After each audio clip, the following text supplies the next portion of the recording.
और आइए करते हैं शुरुआत। छोटी सी बात और बढ़ता गया विवाद। पत्थर चले, आगजनी हुई। गुजरात के गांधीनगर में कुछ ऐसा ही हुआ। एक ऑनलाइन पोस्ट को लेकर दो समुदायों के बीच हिंसक झड़प हो गई। हालात इतने बिगड़ गए कि भारी संख्या में पुलिसकर्मियों को तैनात करना पड़ा। ये रिपोर्ट देखिए।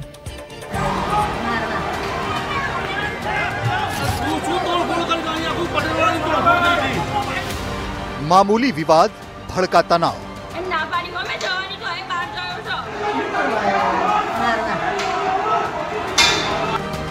जमकर हुई पत्थरबाजी, हिंसा और आगजनी।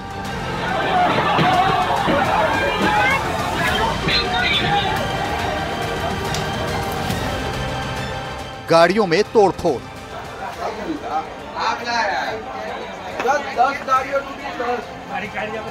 ये तस्वीरें बुधवार रात की हैं। गुजरात में गांधीनगर का दहगाम इलाका। यहाँ के बहियाल गांव में जमकर बवाल कटा। दो समुदायों के बीच हिंसक झड़प हुई। इलाके में तनाव फैल गया।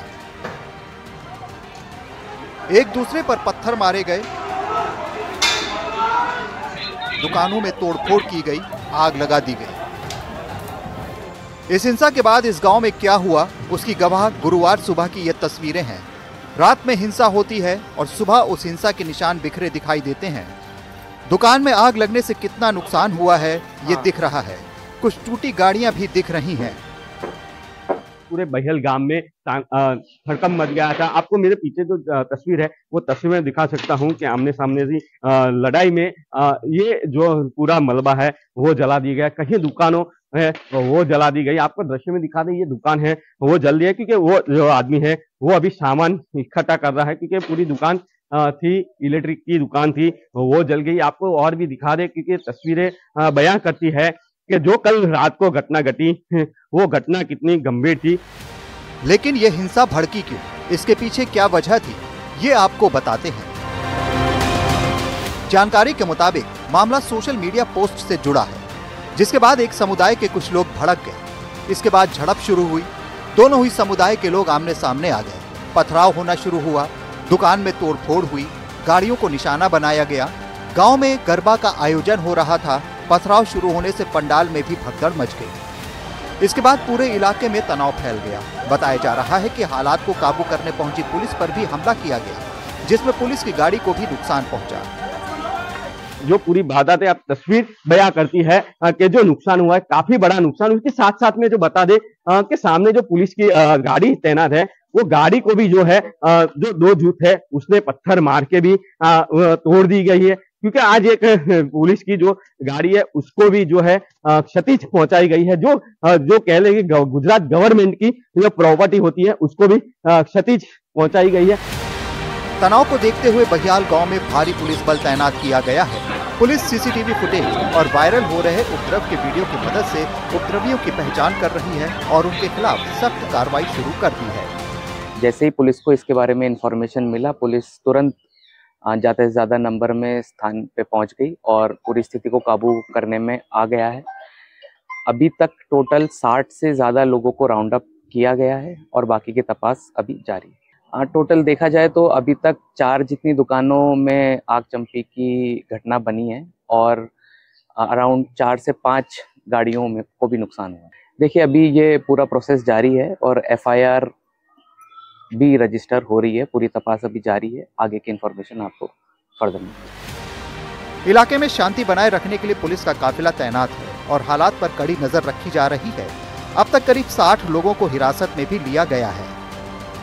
गांव है उसमें कल रात को जो घटना घटित हुई उसमें आज जो है SP और उच्च अधिकारियों सहित जो है आपको तस्वीर में दिखा दूं, जो 60 लोग हैं उनको गिरफ्तार किया गया है, राउंड अप किया गया है। उसी चलते जैसे जैसे जो अभी तस्वीर CCTV फुटेज देख रहे हैं उसके चलते जिसकी जो तस्वीरें सामने आएगी उसको भी जो है पुलिस द्वारा राउंड अप किया जाएगा। हाल फिलहाल जो है गाँव में से करीबन 60 लोगों को गिरफ्तार किया है।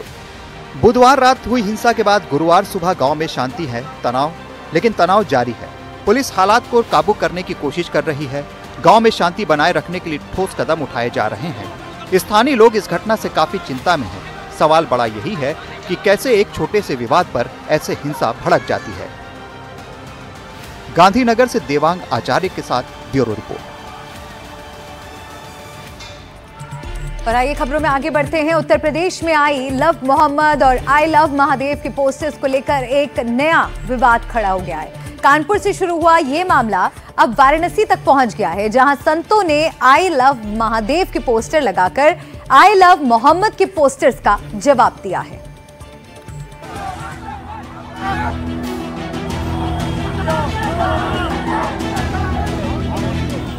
उत्तर प्रदेश में पिछले कुछ दिनों से आई लव मोहम्मद को लेकर कई तरह की खबरें सामने आई। अब मामला आगे बढ़ता हुआ आई लव मोहम्मद से आई लव महादेव पर आ गया है। शहर दर शहर लहराए जा रहे हैं आई लव मोहम्मद के पोस्टर्स के बीच अब वाराणसी के मंदिरों और सार्वजनिक स्थलों पर आई लव महादेव के पोस्टर लगाए गए। दरअसल यूपी के वाराणसी में कुछ संतों ने आई लव महादेव के पोस्टर लेकर आई लव मोहम्मद मामले में अपना जवाब देने की कोशिश की। वाराणसी के जगत गुरु शंकराचार्य नरेंद्रानंद की अगुवाई में संतों ने मठों, मंदिरों में और हाथों में महादेव के पोस्टर्स लहराए। संतों ने सार्वजनिक स्थलों पर भी ये पोस्टर लगाकर कहा कि संत समाज सनातन सेना के जरिए कट्टरपंथियों को जवाब देगा। वहीं उत्तर प्रदेश सरकार में मंत्री अनिल राजभर ने भी इसका समर्थन किया। क्रिया की प्रतिक्रिया तो होगी, उसको रोकने तो बिल्कुल सरकार एकदम से सभी लोगों से कहना चाहती है कि हम ऐसा कोई काम न करें जिससे किसी की भावना आहत हो। यूपी के झांसी से भी एक मामला सामने आया है। डांडिया नाइट में स्टेज पर लगे डिस्प्ले में आई लव महादेव लिखा गया। डांडिया के दौरान बार बार डिस्प्ले पर आई लव महादेव दिखाया गया और इसके लगते ही डांडिया खेल रहे लोग जय श्री राम पर जमकर झूमते नजर आए। यही नहीं, इसी कार्यक्रम में एक गैर हिंदू युवक को पकड़ भी लिया गया। युवक ने बताया वह म्यूजिक सिस्टम ऑपरेटर है और इसी काम से आया था। पुलिस अब उसे बुलाने वाले को खोज रही है। तो उन्होंने ये बताया कि वो बॉटल रखने आए थे या कुछ रखने आए थे, हमें नहीं पता है, बट हमारे उसमें दोबारा वो आए एंड उन्होंने दोबारा जांच करी और उनको कोई नहीं मिला, क्योंकि हम लोगों का खुद की तरफ से बिल्कुल निषेध था। हम किसी भी गैर हिंदू का परिचय कर ही नहीं रहे। यूपी के कानपुर में बाराफात के त्योहार से ये पूरा विवाद शुरू हुआ। कानपुर में बिना अनुमति के निकले इस जुलूस में लोगों ने सड़क किनारे एक टेंट लगाकर उस पर आई लव मोहम्मद का पोस्टर लगा दिया। इस टेंट को लेकर दूसरे पक्षों ने पुलिस से आपत्ति दर्ज कराई तो पुलिस ने जुलूस में नई प्रथा शुरू न करने को कहते हुए टेंट हटा दिया।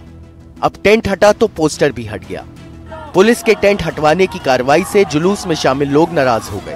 भीड़ आगे बढ़ी तो दूसरे पक्ष के कुछ धार्मिक पोस्टर्स को फाड़ने लगी। अचानक बिगड़ते हालात को देखते हुए पुलिस ने लोगों को हटाया और एक एफआईआर दर्ज कर दी। इसमें 9 नामजद और 15 अज्ञात के खिलाफ मुकदमा दर्ज किया गया। ये पोस्टर विवाद शुरू कहां से हुआ? 4 सितंबर को जुलूस के दौरान आई लव मोहम्मद का पोस्टर लगाया गया। 5 सितंबर को हिंदू संगठन के लोगों ने विरोध जताया, कहा ये नई परंपरा है, बंद होनी चाहिए। दोनों पक्षों का आमना सामना हुआ और पोस्टर और बैनर फाड़ दिए गए। 10 सितंबर को 25 लोगों के खिलाफ एफआईआर दर्ज करी गई। 19 सितंबर को एफआईआर वापस लेने की मांग करते हुए एक जुलूस निकाला गया। 24 सितंबर को आई लव मोहम्मद के जवाब में आई लव महादेव के पोस्टर लगाए गए। दूसरी तरफ अब यह मामला मुंबई तक पहुंच गया। मालवाणी इलाके की लगभग सभी मस्जिदों के मौलवी और मौलाना पुलिस स्टेशन पहुंचे, जहां उन्होंने अधिकारियों से मुलाकात कर अपनी चिंता जाहिर की। मोहम्मद सल्लल्लाहु अलैहि वसल्लम हमारे आका हैं। सारी दुनिया के मालिक व मुख्तार हम उनको जानते हैं। दूसरी बात यह है कि जो कानपुर में प्रोटेस्ट हुआ, ये मुसलमानों को जो कैद कर दिया गया है, मुसलमानों को जो पकड़ा गया है, ये अपने नबी से मोहब्बत करना है हम लोगों को, चाहे जहाँ पकड़ेंगे, लेकिन हम अपने नबी से मोहब्बत करेंगे, तो ये मोहब्बत की बुनियाद पर उनको पकड़ा गया है। दूसरी बात यह है कि आप अपने धर्म को फॉलो करें, हम अपने धर्म को फॉलो करते हैं। जो हमारे धर्म के लोगों को जो पकड़ा गया है, किस वजह से पकड़ा गया है? आई लव मोहम्मद ही तो बोला जा रहा है, नबी से मोहब्बत करने का ये बताया जा रहा है। अगर कहीं पोस्टर लगाया जाए तो कोई नई चीज़ तो है नहीं है। जिन लोगों ने विवाद फैलाया उनके खिलाफ कार्रवाई की। आई लव मोहम्मद लिखना, पोस्टर लगाना है जिससे हम मोहब्बत करते हैं उसके बारे में लिखना, ये कोई विवादित बयान तो है नहीं।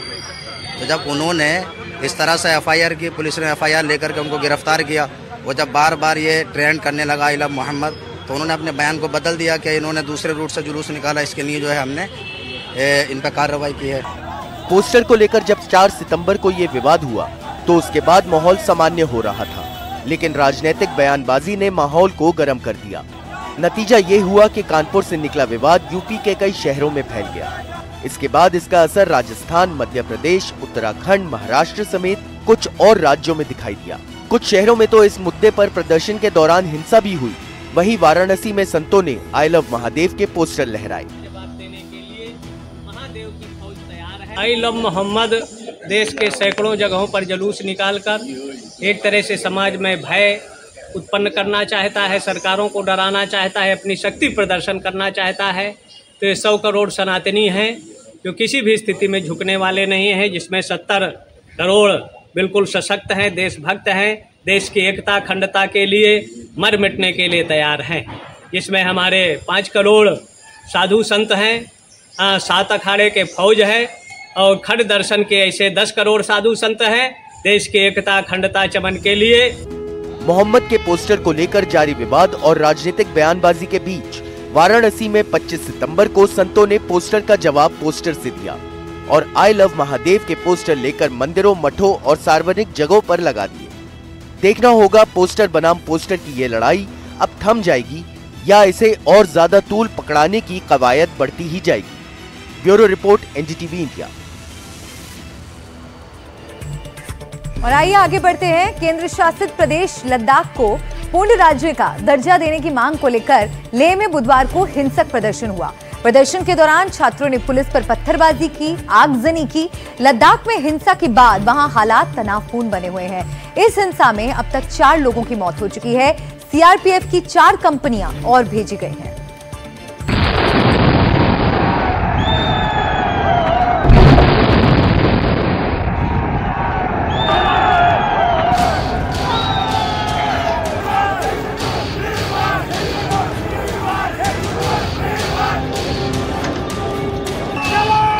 लेह की सड़कों पर दिख रहे ये हालात बता रहे हैं कि वहां कितनी हिंसा भड़की है। सड़कों पर जले हुए वाहन, जगह जगह तोड़फोड़ के निशान, आगजनी। इस हिंसा में 4 लोगों की मौत हो गई और 70 से ज्यादा लोग घायल हो गए।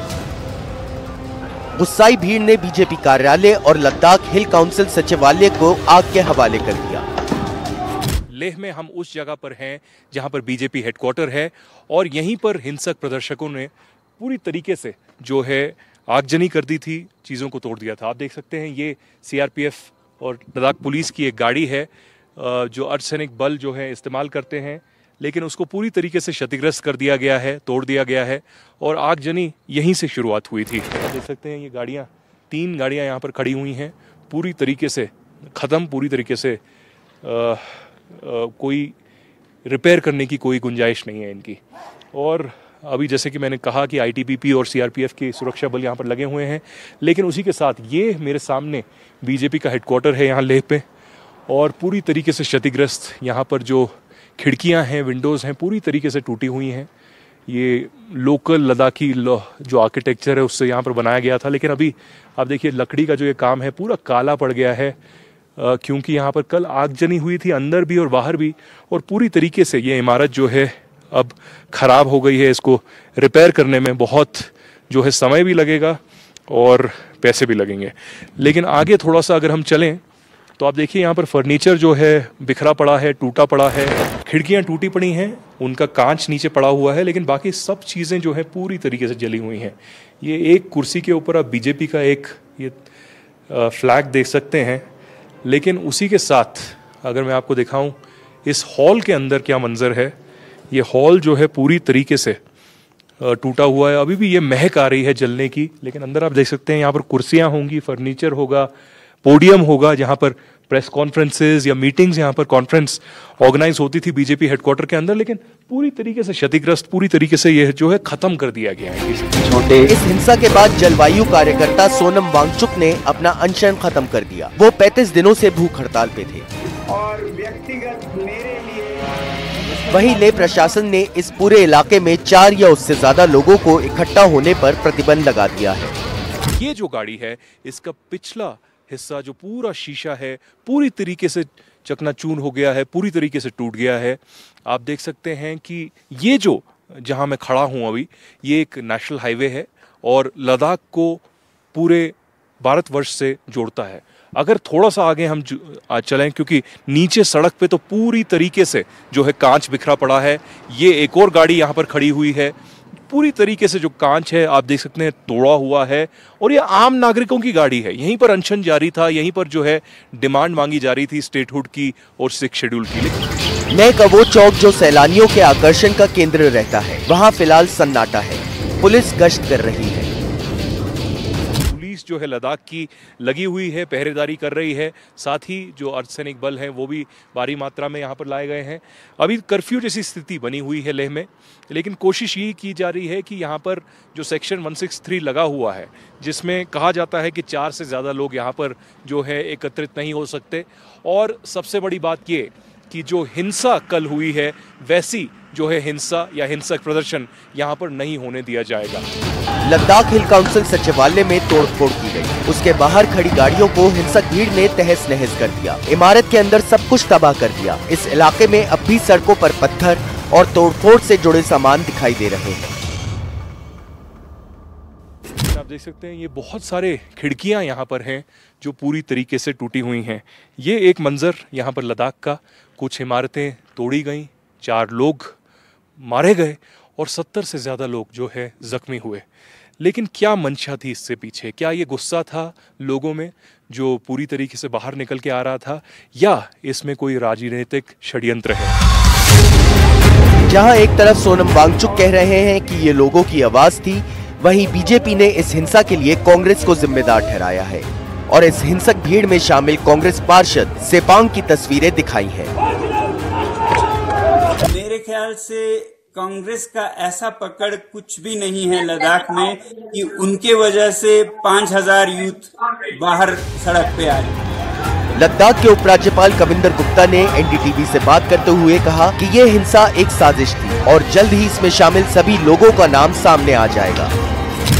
ये एक सुनियोजित एक साजिश थी और अभी तो जांच होने के बाद बहुत सी चीजें सामने आएंगी। कौन लोग इसके पीछे थे, कौन लोग इसको सभी के सामने भड़काने का प्रयास कर रहे थे। लद्दाख हिंसा को लेकर गृह मंत्रालय की ओर से एक बयान आया जिसमें इस हिंसा के लिए सोनम वांगचुक को जिम्मेदार ठहराया गया।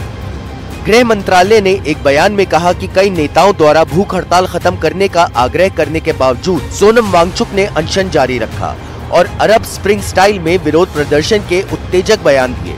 मंत्रालय ने बयान में कहा कि सोनम वांगचुक के भड़काऊ भाषणों के बाद भीड़ ने अनशन स्थल से निकलकर एक राजनीतिक दल के कार्यालय और सीईसी लेह के सरकारी कार्यालय पर भी हमला किया। साफ है कि भीड़ को सोनम वांगचुक ने अपने भड़काऊ बयानों से उकसाया था। लद्दाख में भड़की हिंसा के बीच प्रदर्शनकारियों की मांग क्या है, ये भी जान लेते हैं। लद्दाख का पूर्ण राज्य का दर्जा, 6वीं अनुसूची के तहत संवैधानिक सुरक्षा, लेह कारगिल की अलग अलग लोकसभा सीट, स्थानीय युवाओं को नौकरी में 100% आरक्षण। ये सवाल लगातार उठ रहा है कि ये हिंसा लोगों की मांग से उपजी या फिर ये एक षड्यंत्र था। हिंसा से जुड़े तथ्यों की जांच के बाद ही ये साफ हो पाएगा कि आखिर लद्दाख में ऐसा माहौल क्यों हुआ।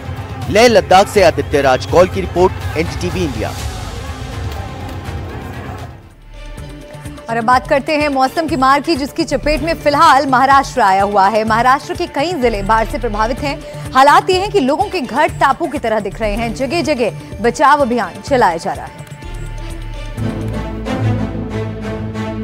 महाराष्ट्र के धाराशिव, बीड और सोलापुर वो जिले हैं जो बाढ़ से सबसे ज्यादा प्रभावित हैं। सबसे पहले आपको धाराशिव जिले की तस्वीरें दिखाते हैं।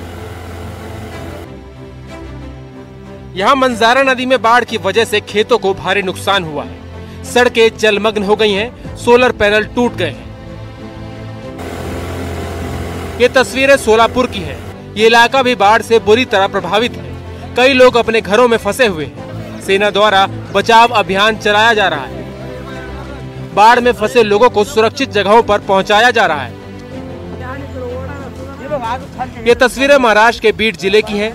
बाढ़ में फंसे इस बच्चे को देखिए, ये हाथ हिलाकर मदद के लिए गुहार लगा रहा है। बच्चा घर की सीढ़ियों पर आता है और मदद मांगता है। बचाव कर्मी बाढ़ के पानी में फंसे पूरे परिवार को सुरक्षित जगह पर पहुंचाते दिख रहे हैं। महाराष्ट्र के मंत्री छगन भुजबल नासिक में बाढ़ प्रभावित इलाकों के निरीक्षण दौरे पर पहुंचे। किसानों की फसलों को यहां भारी नुकसान हुआ। उन्होंने किसानों से बात की, तभी अपनी फसलें दिखाते दिखाते बाढ़ प्रभावित किसान उन्हें देख फूट फूट कर रो पड़े।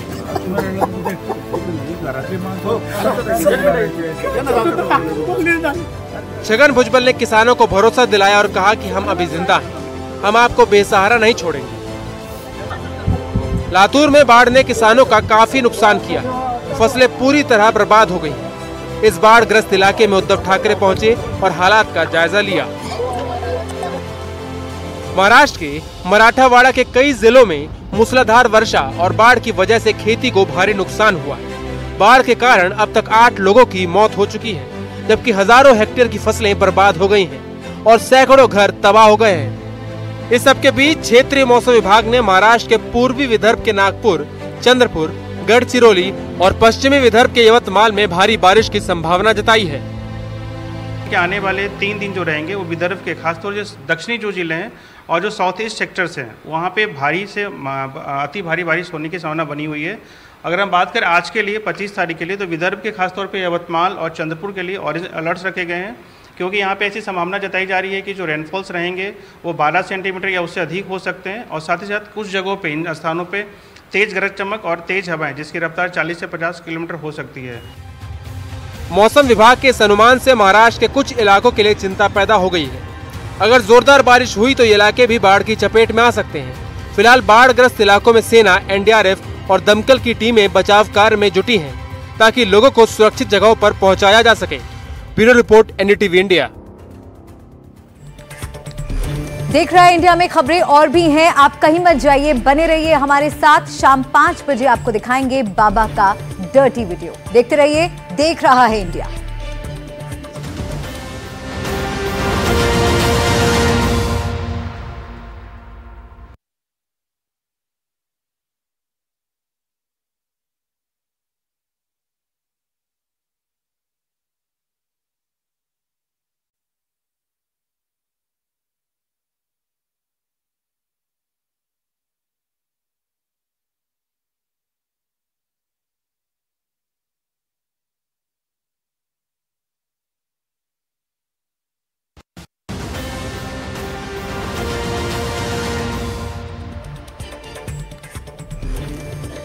देख रहे हैं इंडिया में एक बार फिर से आपका स्वागत है और अब बात करते हैं दिल्ली के उस केस की जिसने सनसनी मचा दी है। दिल्ली के आश्रम में चल रहे डर्टी गेम की अब बात करेंगे, जिससे लेकर एक बड़ा पर्दाफाश हुआ है।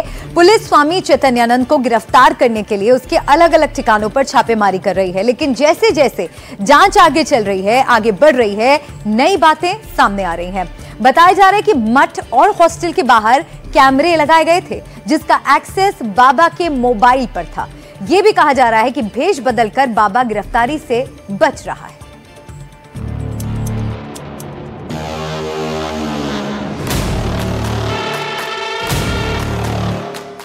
आश्रम कांड का आरोपी बाबा फरार है। स्वामी चैतन्यानंद की तलाश में पुलिस लगातार छापेमारी कर रही है। इस पर आरोप है कि अपने आश्रम में रहने वाली छात्राओं से छेड़छाड़ करता, उनको तरह तरह से टॉर्चर करता। जांच आगे बढ़ी तो नई बातें सामने आ रही हैं। सूत्रों के हवाले से खबर है कि दिल्ली पुलिस ने हॉस्टल की डीवीआर को जब्त किया है। बताया जा रहा है कि सीसीटीवी वॉशरूम के बाहर तक लगे हुए थे। बाबा के मोबाइल पर मठ के सभी सीसीटीवी कैमरों का एक्सेस था, यानी वो मोबाइल में ही जहां चाहे वहां नजर डाल सकता था। ये भी सामने आ रहा है कि डीवीआर सिस्टम के साथ छेड़छाड़ हुई है। पुलिस ने हॉस्टल के अंदर, इस जो ये मठ है, इसमें जो हॉस्टल है, उसके अंदर जो महिलाओं का यानी कि लड़कियों का वॉशरूम है, उसके बाहर भी सीसीटीवी कैमरे लगे हुए थे और यहाँ पर लगे तमाम सीसीटीवी कैमरों का एक्सेस बाबा के पास था। ये भी अहम जानकारी मिली है। बताया जा रहा है कि दिल्ली पुलिस ने संस्थान में पूरा सर्च ऑपरेशन किया है। लड़कियों से छेड़छाड़ के अलावा बाबा पर फर्जीवाड़े के भी आरोप हैं। उसकी लाल वॉल्वो कार से कई नंबर प्लेट मिलने की खबर आई। इसके बाद अब कुछ नई बातें सामने आ रही हैं। बाबा पर आरोप है कि संस्थान के अंदर उसने कई जगह पर अपने निर्माण करवाए। वो उसका किराया भी लाखों रुपए वसूलता था। मठ के हॉस्टल में 75 लड़कियों के रुकने की व्यवस्था है। फिलहाल हॉस्टल खाली है। सभी लड़कियां वापस अपने घर जा चुकी हैं।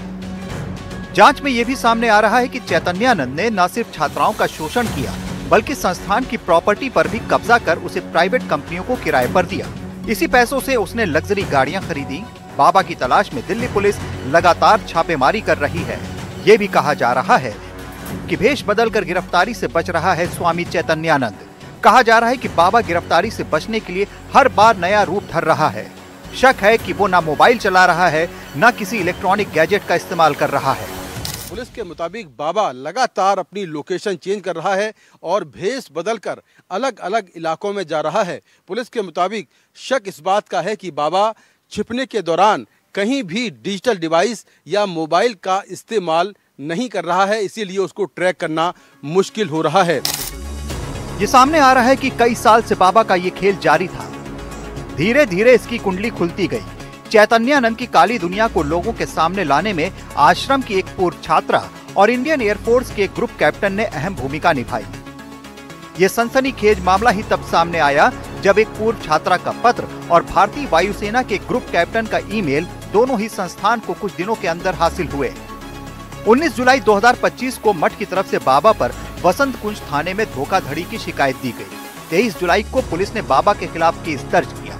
इसके बाद 1 अगस्त को एयरफोर्स के एक ग्रुप कैप्टन की तरफ से मठ को एक मेल लिखकर लड़कियों के साथ यौन शोषण की शिकायत की गई। 2 अगस्त को मठ की तरफ से एयरफोर्स के ग्रुप कैप्टन को लिखा गया कि बाबा के खिलाफ पहले ही धोखाधड़ी का मामला दर्ज कराया गया है और आगे भी एक्शन लिया जा रहा है। 3 अगस्त को मठ की तरफ से गवर्निंग काउंसिल की वर्चुअल बैठक बुलाई गई, जिसमें 30 से ज्यादा छात्राओं ने हिस्सा लिया। 4 अगस्त को यौन शोषण की शिकायत मठ की तरफ से वसंत कुंज नॉर्थ थाने में दी गई। पुलिस ने 17 लड़कियों के बयान दर्ज करने के बाद 25 अगस्त को बाबा और दूसरों के खिलाफ केस दर्ज किया। एफआईआर और छात्राओं के आरोपों के मुताबिक स्वामी चैतन्यानंद ने मठ के कमरे में वीवीआईपी लोगों के साथ अपनी फर्जी तस्वीरें लगाई थी। इन तस्वीरों का मकसद संस्थान और मठ में अपना रुतबा कायम रखना और छात्राओं और स्टाफ पर दबाव बनाना था। बाबा का वीआईपी रुतबा, वीआईपी गाड़ी और वीआईपी गाड़ी में वीआईपी नंबर और ऐसे ही बाबा की वीआईपी महिला ब्रिगेड, ये वो महिलाएं हैं जिनको लेकर एफआईआर में बहुत सारी बातें पीड़ित लड़कियों ने कही हैं। ये भी सामने आ रहा है कि मार्च 2025 में स्वामी नई कार की पूजा के लिए कुछ छात्राओं को ऋषिकेश ले गया था। आरोप है कि वापसी के दौरान उसने लड़कियों पर अश्लील कमेंट किए। ये भी कहा जा रहा है कि लौटने के बाद महिला स्टाफ ने छात्रा को स्वामी के साथ हुए चैट डिलीट करने के लिए मजबूर किया। ये सामने आया है कि ज्यादातर छात्राएं गरीब तबके से थी।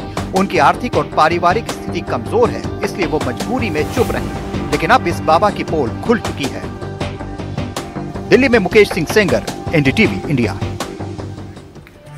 और इस बीच एक बड़ी खबर मिल रही है। दिल्ली पुलिस ने चैतन्यानंद की BMW जब्त कर ली है। बाबा के आश्रम से इसे जब्त किया गया है। बाबा इसी गाड़ी में मार्च 2025 में पीड़ित लड़कियों को ऋषिकेश ले गया था और गाड़ी में छेड़खानी की कोशिश की थी। मेरे सहयोगी मुकेश सेंगर की एक रिपोर्ट देखिए। दिल्ली पुलिस ने स्वामी चैतन्यानंद सरस्वती की BMW गाड़ी को जब्त कर लिया है। आप देख सकते हैं ये वही BMW गाड़ी है जो दिल्ली पुलिस बाबा के आश्रम से जब्त करके लाई है। इस गाड़ी का नंबर देखिए 0003 DL4CC A0003 यानी कि VIP नंबर है और ये BMW गाड़ी जिसको दिल्ली पुलिस ने आश्रम से जब्त कर लिया है। दिल्ली पुलिस के मुताबिक जो पीड़ित लड़कियों ने एफआईआर कराई है उस एफआईआर में कहा है कि मार्च 2025 में बाबा इसी गाड़ी से कुछ लड़कियों को लेकर ऋषिकेश गया था और आरोप यह है कि गाड़ी के अंदर ही उसने लड़कियों से छेड़खानी करने की कोशिश की। इसके साथ ही लड़कियों को कई अश्लील मैसेज भी भेजे और गाड़ी में बाबा के साथ वो वार्डन भी थीं जो लगातार बाबा का साथ दे रही थी, यानी कि बाबा के कहने पर लड़कियों को धमकाती थी, उनको डराती थी। तो दिल्ली पुलिस ने पहले वोल्वो गाड़ी जब्त की थी जिसमें एम्बेसी का नंबर लगा हुआ था और अब ये दूसरी गाड़ी जब्त की है। काफ़ी महंगी एक कार है और जिसमें VIP नंबर लगा हुआ है और इस गाड़ी को BMW गाड़ी को बाबा के आश्रम से फिलहाल जब्त कर लिया है और दिल्ली पुलिस इस गाड़ी की फॉरेंसिक जांच भी करवाएगी और तमाम जो इस मामले को लेकर जो जांच की कड़ियां हैं उनको जोड़ेगी। आप देख सकते हैं कि गाड़ी में 0003 VIP नंबर है। हालांकि ये नंबर फेक है या सही है इसको लेकर भी दिल्ली पुलिस जांच करेगी। लेकिन बाबा इसी गाड़ी में अगली सीट पर बैठ के रुतबे के साथ, रसूख के साथ चलता था और दिल्ली पुलिस ने फिलहाल इस गाड़ी को जब्त कर लिया है और आगे की कार्रवाई की जा रही है। नई दिल्ली से कैमरा पर्सन मुकेश के साथ मैं मुकेश सिंह सेंगर, एनडीटीवी इंडिया। बाबा के ऊपर संगीन आरोप हैं, छात्रों से छेड़छाड़, अश्लील संदेश भेजने जैसे गंभीर मामले दर्ज हैं। लेकिन सबसे बड़ी बात यह है कि उसकी इन नापाक हरकतों में आश्रम की 3 महिला वार्डन भी शामिल थी। बताया जा रहा है कि जल्द ही इनकी गिरफ्तारी भी हो सकती है।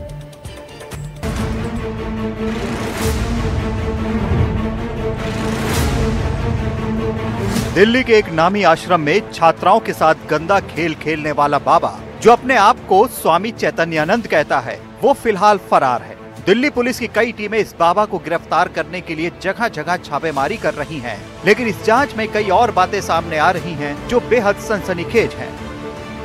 डर्टी बाबा की लेडी ब्रिगेड, छात्राओं का टॉर्चर, महिला वार्डनों की मिलीभगत। पुलिस की जांच में पता चला है कि बाबा के कुछ सहयोगी उसकी मदद कर रहे थे। ये वो लोग हैं जो इस बाबा के काले कारनामों में उसका साथ देते थे। छात्राओं को परेशान करने और सबूत मिटाने में ये शामिल हो सकते हैं। पुलिस ऐसे लोगों का पता लगा रही है। बताया जा रहा है कि आश्रम में लड़कियों से छेड़छाड़ के मामले में दिल्ली पुलिस आश्रम की 3 महिला वार्डन से भी पूछताछ कर रही है। पुलिस सूत्रों के मुताबिक बाबा चैतन्यानंद के काले कारनामों में इन वार्डन्स की भी मिली भगत हो सकती है। तीनों वार्डन महिलाओं के बयान भी दर्ज कर लिए गए हैं। बताया जा रहा है कि ये लोग छात्राओं पर दबाव डालते, पीड़ितों की शिकायतों को नजरअंदाज करते थे। इसके अलावा छात्राओं के मोबाइल से बाबा के चैट और संदेश भी जबरदस्ती डिलीट करने में सहयोग करते। विरोध करने वाली छात्राओं को निलंबन और निष्कासन की धमकियां दी जाती थी। 3 वार्डन जो मठ के अंदर थीं, वो लगातार बाबा के करीब रहकर उनको परेशान कर रही थीं और गलत काम के लिए मजबूर कर रही थीं। दरअसल रात के वक्त बाबा जब लड़कियों को अश्लील मैसेज भेजता था और लड़कियां जब बाबा के कमरे में नहीं जाती थीं, तो यही 3 वार्डन लड़कियों को बाबा के कमरे में जाने के लिए मजबूर करती थीं। बताया जा रहा है कि ये महिलाएं उन पर दबाव बनाकर स्वामी की मांगे पूरी कराने में मददगार थीं। माना जा रहा है कि स्वामी की गिरफ्तारी के बाद इनके पूरे रोल का खुलासा होगा। आरोपी बाबा तक पहुंचने के लिए पुलिस की कई टीमें काम कर रही हैं। बाबा को पकड़ने के लिए 5 राज्यों में छापेमारी की जा रही है। पुलिस की अलग अलग टीमें दिल्ली, राजस्थान, यूपी, हरियाणा, उत्तराखंड के अलग अलग संभावित ठिकानों पर छापेमारी कर रही हैं। बाबा का आखिरी लोकेशन यूपी के आगरा का आया है। इसके बाद से उसका फोन लगातार बंद आ रहा है। पुलिस ने बाबा के लिए लुकआउट नोटिस भी जारी किया है। ऐसे में ये तो पक्का है कि अब ये बाबा देश छोड़कर नहीं भाग सकता। दिल्ली के वसंत कुंज स्थित Shri Sharada institute of Indian management में छात्राओं से छेड़खानी और यौन उत्पीड़न के आरोपों की जांच जैसे जैसे आगे बढ़ रही है, नई बातें सामने आ रही हैं। स्वामी चैतन्यानंद सरस्वती और स्वामी पार्थसारथी की करतूतों की पोल खुलती जा रही है। दिल्ली से मुकेश सिंह सेंगर, एनडीटीवी इंडिया।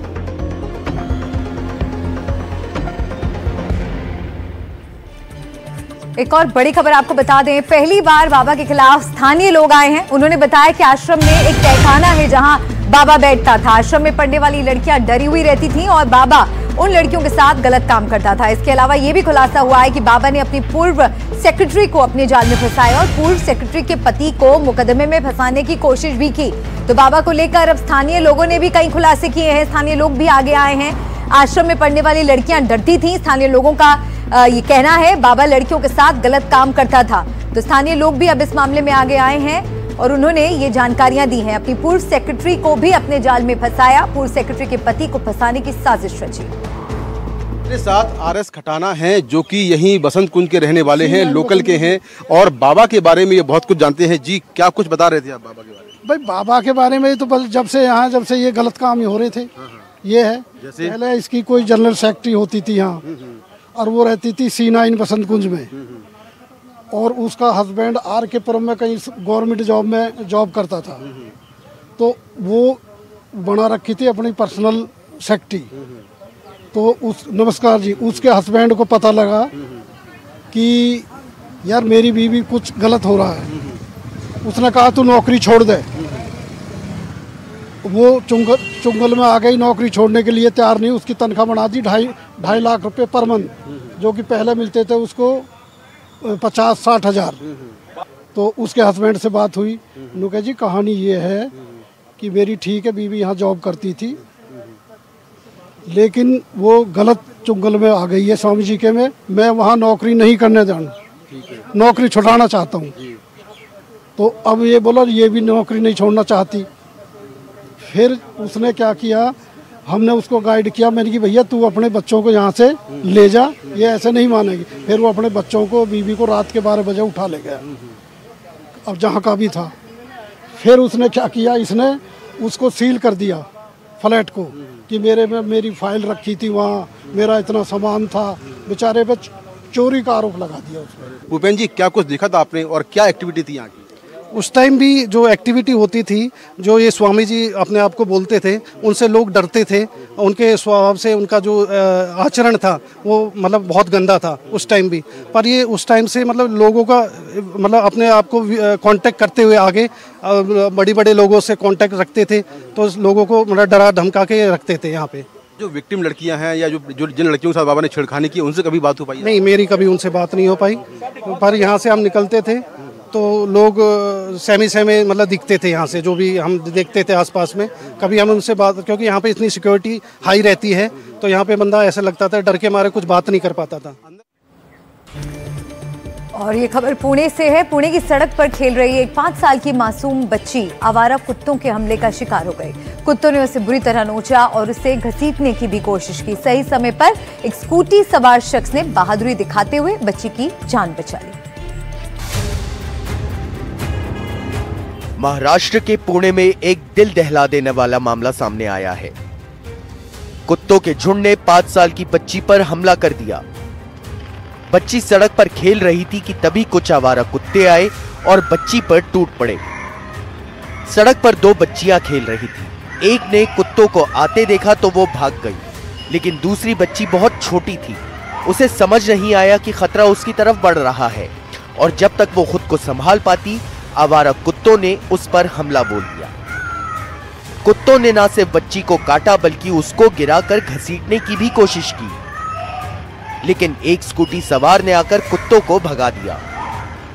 बच्ची की चीख पुकार के बाद स्कूटी सवार शख्स ने तुरंत ब्रेक लगाकर स्कूटी रोकी और उसकी जान बचाई। शख्स ने बच्ची को तुरंत उठाया और सुरक्षित घर की ओर ले गया। कुत्ते भी स्कूटी सवार को देखकर भाग निकले। हाल ही में आवारा कुत्तों के हमलों में बढ़ोतरी हुई है। 23 अगस्त को पुणे में आवारा कुत्तों ने एक शख्स पर हमला किया। 20 अगस्त को कर्नाटक में बच्चे पर 30 से ज्यादा कुत्तों का हमला हुआ। 20 अगस्त मध्य प्रदेश में मासूम बच्ची पर टूट पड़े 5 से 6 कुत्ते, और 18 अगस्त राजस्थान में 10 आवारा कुत्तों ने बच्चे को नोच डाला। फिलहाल इस घटना के बाद बच्ची के माता पिता बेहद डरे हुए हैं। बच्ची को कई चोटें आई हैं। सवाल यह है कि क्या अब मासूम बच्चों के लिए सड़क पर खेलना खतरे से खाली नहीं है? जब भी आवारा कुत्तों की बात होती है तो डॉग लवर्स उनका बचाव करते हैं, लेकिन अब इस 5 साल की बच्ची की क्या गलती थी जो उसे कुत्तों ने नोच डाला? Bureau report, NDTV India. देख रहा है इंडिया में, वक्त एक ब्रेक का है, जल्द लौटेंगे, बने रहिए हमारे साथ।